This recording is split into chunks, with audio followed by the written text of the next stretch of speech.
بسم الله الرحمن الرحيم. Darussalam Mosque, Thorncliffe Park Drive, Toronto, Canada. Sunday after 15th Taraweeh, 10th of December 2000.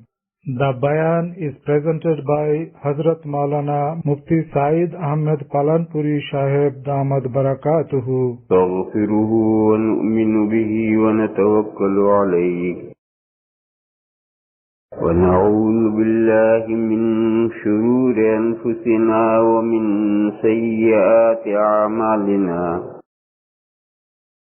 من يهده الله فلا مضل له ومن يضلله فلا هادي له ونشهد أن لا إله إلا الله وحده لا شريك له ونشهد أن سيدنا ومولانا وحبيبنا وشفيعنا محمدا عبده ورسوله أرسله إلى الناس كافة بشيرا ونذيرا وداعيا إلى الله بإذنه وسراجا منيرا صلى الله تعالى عليه وعلى آله وصحبه وبارك وسلم تسليما كثيرا كثيرا وبعد فأعوذ بالله من الشيطان الرجيم بسم الله الرحمن الرحيم سبحان الذي أسرى بعبده ليلا من المسجد الحرام إلى المسجد الأقصى الذي باركنا حوله لنريه من آياتنا إنه هو السميع البصير صدق اللہ مولانا العظیم. بزرگوں اور بھائیوں، یہ وہی معراج کی آیت ہے اور وہ مضمون باقی تھا، اسے آج پورا کرنے کا ارادہ ہے. لیکن یہ بار بار خیال آتا رہتا ہے کہ ان مضامین میں علم تو بہت ہے، لیکن جو وقتی ضروری مسائل ہیں ان کے بیان کرنے کا وقت نہیں رہتا.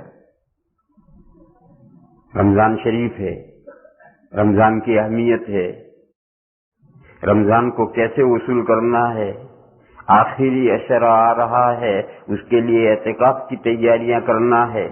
اس مہینے میں عام طور پر مسلمان زکوٰۃیں ادا کرتے ہیں، زکوٰۃ کے مسائل ہیں، صدقہ فطر کے مسائل آ رہے ہیں، خود روزے کے مسائل ہیں. یہ تو فوری ضرورت کے مسائل ہیں. ان مضامین کی وجہ سے یہ ضروری مضامین رہ جاتے ہیں. اس لیے آج سے طریقہ یہ ہے کہ شروع میں جو ضروری مضامین ہیں، مضامین جو ضروری مسائل ہیں وہ کچھ بیان کیے جائیں گے، پھر اپنا وہ موضوع لے کر چلیں گے. آج روزوں کے تعلق سے دیکھو، میرے ذہن میں جو مسائل آئیں گے وہ میں بیان کروں گا. یہ کوئی ضروری نہیں ہے کہ آپ کی ضرورت کے سارے مسائل میرے ذہن میں آئیں، ایسا ضروری نہیں. آج میں روزوں کے مسائل بیان کر رہا ہوں اور کل دوسرے کروں گا، لہذا آپ حضرات کے ذہن میں روزوں کا کوئی مسئلہ آپ پوچھنا چاہیں تو آج شام تک، کل شام تک اسے لکھ کر دے دیں امام صاحب کو، تاکہ ضروری مسائل ان میں سے ہوں، اسے کل بیان کروں. میرے پوچھو گے تبھی تو میں بتاؤں گا. ایک مسئلہ لوگ عام طور پر پوچھتے رہتے ہیں کہ روزے میں انجیکشن لگوا سکتے ہیں یا نہیں. بہت سے لوگ پوچھتے رہتے ہیں، کسی کے دانت میں تکلیف ہے، کسی کو کوئی اور مسئلہ ہے، کسی کو کوئی اور مسئلہ ہے. ایسے مسئلے لوگ پوچھتے رہتے ہیں. لہذا اس مسئلے کو آج سمجھ لو کہ روزے میں انجیکشن لگوا سکتے ہیں یا نہیں، اور لگا لیں تو کیا حکم ہے. مسئلے کو سمجھنے سے پہلے ایک تمہید سمجھ لو. کچھ چیزیں ایسی ہیں کہ اس سے روزہ ٹوٹتا نہیں. مگر اس کا مطلب یہ نہیں ہے کہ روزے میں وہ کام بے تکلف کرو، نہیں، یہ مطلب نہیں۔ وہ کام روزے میں کرنے کے نہیں ہوتے، لیکن اگر کسی نے بھول سے کر لیا، کسی نے مجبوری میں کر لیا تو روزہ ٹوٹے گا نہیں۔ اس کی میں مثالیں دوں۔ روزے کی حالت میں کوئی بیوی کو چومے تو روزہ نہیں ٹوٹتا، مگر اس کا مطلب یہ تھوڑا ہے کہ دھندا شروع کر دو، اس کا یہ مطلب تھوڑا ہی۔ حدیث شریف میں ہے، ایک صحابی نے یہی مسئلہ پوچھا کہ روزے کی حالت میں بیوی کا بوسہ لے سکتے ہیں یا نہیں؟ حضور نے فرمایا لے سکتے۔ سب صحابہ نے یہ مسئلہ سن لیا، یاد کر لیا۔ کچھ عرصے کے بعد ایک دوسرے شخص نے یہی مسئلہ پوچھا، وہ پہلی مجلس میں نہیں ہوگا، اس نے پوچھا کہ یا رسول اللہ، روزے کی حالت میں بیوی کو چوم سکتے ہیں، بیوی کا بوسہ لے سکتے ہیں؟ حضور نے فرمایا نہیں۔ صحابہ نے یہ بھی یاد کر لیا، اسے بھی محفوظ کیا۔ پہلی بات بھی ان کو یاد تھی کہ فلاں آدمی کو حضور نے یہ جواب دیا تھا، اور دوسرے آدمی کو حضور نے یہ جواب دیا، اور انہوں نے حضور سے اس سلسلے میں مراجعت نہیں کی۔ دونوں باتیں، حضور کے دونوں فتوے انہوں نے محفوظ کر لی۔ حضور کا زمانہ گزر گیا، جب یہ دونوں باتیں انہوں نے بیان کی صحابہ نے کہ ایک آدمی نے مسئلہ پوچھا تھا تو حضور نے یہ جواب دیا، دوسرے نے یہی مسئلہ پوچھا تھا تو حضور نے اس کو منع کیا، تو طالب علموں نے صحابہ سے پوچھا کہ یہ تو ایک مسئلے میں دو جواب ہوئے۔ تو صحابہ نے بتلایا کہ پہلا جس کو حضور نے اجازت دی تھی وہ بوڑھا آدمی تھا، اور دوسرا جس کو حضور نے منع کیا تھا وہ جوان آدمی تھا۔ تو گویا سوال کرنے والا کون ہے، اس کے حالات کے اعتبار سے بھی مسئلے الگ الگ بتائے جاتے ہیں۔ یا دوسرا مسئلہ لو، حضور اکرم صلی اللہ تعالی علیہ وسلم کبھی حالت حیض میں حضرت عائشہ صدیقہ رضی اللہ تعالی عنہا کو اپنے ساتھ لٹاتے تھے۔ جواز معلوم ہوا کہ حالت حیض میں بیوی شوہر کے ساتھ لیٹ سکتی ہے، لیٹنے میں کوئی حرج نہیں، اور یہ قرآن کریم کی تفسیر ہوئی۔ قرآن کریم میں ہے وَيَسْأَلُونَكَ عَنِ الْمَحِيضِ قُلْ هُوَ أَذًى فَاعْتَزِلُوا النِّسَاءَ فِي الْمَحِيضِ وَلَا تَقْرَبُوهُنَّ حَتَّى يَطْهُرْنَ۔ اللہ نے، لوگ آپ سے حیض کے مسائل پوچھتے ہیں، حائضہ عورت کے مسائل پوچھتے ہیں، آپ جواب دیجئے کہ حیض کی جو حالت ہے یہ تکلیف دہ حالت ہے، بس جدا رہو تم عورتوں سے حیض کی حالت میں، اور ان کے نزدیک مت جاؤ۔ اب قرآن کے الفاظ یہ ہے کہ جدا رہو تم ان سے حیض کی حالت میں، ان کے نزدیک مت جاؤ۔ اگر حضور کا یہ عمل نہ ہوتا تو پھر آیت کا مطلب یہ سمجھا جاتا کہ حائضہ عورت اس کمرے میں سوئے، شوہر اس کمرے میں سوئے، جدا رہنا ہے، اس کے نزدیک نہیں جانا۔ اور وہ کھانا پکا کر لے کر آئے تو اس سے ہاتھ سے کھانا بھی نہیں لے سکتے، وہ لا کر ٹیبل پر رکھے گی، وہ چلی جائے، پھر جا کے ٹیبل پر لا کے کھاؤ۔ اس سے جدا رہنا، دور رہنا، اس کے نزدیک نہیں جانا، یہ سارا مطلب ہو جاتا۔ مگر حضور اکرم صلی اللہ تعالی علیہ وسلم نے کے عمل نے آیت کریمہ کی شرح کی کہ جدا رہنا اور نزدیک نہ جانا، یعنی زن و شو کے معاملات میں۔ زن فارسی لفظ ہے، زن کے معنی عورت، اور شو یہ بھی فارسی لفظ ہے، اور یہ پورا لفظ ہے شوہر۔ وہ شوہر میں سے ہر نکال دیتے ہیں، فقط شو لے کر کے زن و شو کر دیتے ہیں۔ میاں بیوی کے درمیان میں جو معاملات ہوتے ہیں ان معاملات کے اعتبار سے جدا رہنا ہے، اور بیوی کے نزدیک نہیں جانا۔ وہ کھانا دے، کھانا کھا سکتے، اس کے ساتھ ایک پلیٹ میں کھانا کھائے، ایک پلیٹ میں کھانا کھا سکتے، وہ ساتھ میں ایک چارپائی پر بیٹھے لیٹے، یہ جائز ہے۔ یہ سب آیت کریمہ کا مصداق نہیں ہے۔ آیت کریمہ میں مہذب زبان استعمال کی گئی، فصاحت و بلاغت کا لحاظ کیا گیا ہے. شرم کی بات کہنے کے بجائے بہت دور ہٹ کر یہ الفاظ استعمال کیے گئے ہیں کہ فاعتزلوا النساء فی المحیض ولا تقربوہن. تو حضور اکرم صلی اللہ تعالی علیہ وسلم کا قول، ارشادات، حضور کا فعل، عمل، یہ سب قرآن کریم کی تفسیریں ہیں. اب اس حدیث شریف کو دیکھ کر ایک جوان آدمی ہے، وہ حالت حیض میں بیوی کے ساتھ لیٹتا ہے. غلط ہے کہ حضور لیٹے ہیں، تو حضور نے تو کسی مقصد سے حضور نے تو لیٹے ہیں. حضور کا ہمیشہ کا معمول تھوڑا ہی تھا.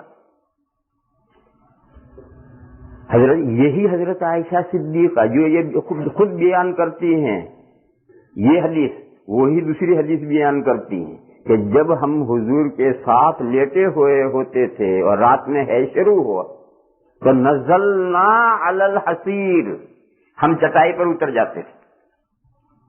یعنی حیض شروع ہوتے ہی اتر گئے چٹائی پر لیٹے. حضور چارپائی پر لیٹے ہیں، حضرت عائشہ چٹائی پر لیٹے. یہی حضرت عائشہ حضور کا یہ معمول بیان کرتی ہے. پھر ہماری تو ایک بیوی ہوتی ہے، حضور کی تو 9 بیویاں تھیں. اگر کسی آدمی کی 2 بیویاں ہوں اور ایک بیوی کے ساتھ حالت حیض میں ساتھ بیٹھ کر لیٹ کر مذاق شروع ہو جائے اور اس صحبت کی خواہش پیدا ہو تو اٹھ کر آدمی دوسری بیوی کہیں چلا جائے گا. لیکن دوسری بیوی نہ ہو تو کیا کرے گا؟ حضور کی تو 9 بیویاں تھیں. پھر حضرت عائشہ صدیقہ نے جب یہ حدیث بیان کی کہ ایک مرتبہ میں حالت حیض میں تھی، رات میں حیض شروع ہوا تو اٹھ کر کے چارپائی سے کھسک گئی، حضور کے پاس سے کھسک گئی.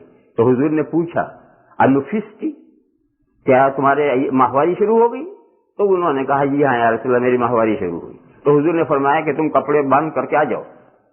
جو حیض کے عورتیں الگ کپڑے پہنتی اور وہ پہن کر کے، اس زمانے میں عورتیں لنگی پہنتی تھی، حضور کے زمانے میں عورتیں لنگی پہنتی تھی. تو حضور نے فرمایا کہ لنگی پہن کر کے آ جاؤ. چنانچہ جو لنگی پہن کر آ کر حضور کے ساتھ لیٹ گئی اس دن. یہ ایک دن کا واقعہ ہے. یہ حدیث بیان کرتے ہوئے حضرت عائشہ نے کہا ایکم یملک اربہ، حضور جتنا اپنی خواہش پر کنٹرول رکھتے تھے تم میں سے کون ہے جو اتنی کنٹرول رکھ سکے؟ تو 3 فرق ہوئے. ایک تو حضور کا کنٹرول، ہمارا کنٹرول اس درجے کا نہیں ہو سکتا. حضور معصوم ہیں، گناہوں سے اللہ ان کی حفاظت کرنے والے ہیں، ہم کون سے معصوم ہیں؟ پھر حضور کی دوسری بہت سی بیویاں ہیں، اگر خدا نہ خواستہ ضرورت پیش آئے تو حضور اٹھ کر دوسری بیوی کیا جائیں گے؟ دوسری بیوی کا جانا ناجائز تھوڑی. پھر حضور کو یہ عمل اس لیے کرنا ہے کہ قرآن کی اس آیت کی تفسیر بنے. اگر حضور زندگی میں 1-2 مرتبہ یہ عمل نہیں کریں گے تو قرآن کی آیت کا مطلب غلط ہو جائے گا. اور یہود کے یہاں غلط مطلب سمجھ لیا گیا تھا. آج تو اس وقت یہودیوں کا کیا مذہب ہے مجھے نہیں معلوم، لیکن روایات میں ہے حضور کے زمانے میں یہودیوں کا مسئلہ یہ تھا کہ وہ حالت حیض میں بیوی کا ہاتھ کا پکا ہوا بھی نہیں کھاتے. اب یہودیوں کا کیا حال ہے مجھے نہیں معلوم، میں نے پوچھا بھی نہیں کسی یہودی سے، مگر حضور کے زمانے میں یہودیوں کا حال یہ تھا. جب یہ آیت کریمہ اتری حالت حیض میں بیویوں سے الگ رہو، جدا رہو، ان کے نزدیک مت جاؤ، تو یہ تو الفاظ وہ یہودیوں والے ہو گئے. تو ان کی کتابوں میں بھی ایسے ہی الفاظ آئے ہوں گے جس سے انہیں دھوکہ ہوا، اور ان کے نبی کا عمل انہوں نے محفوظ نہیں رکھا.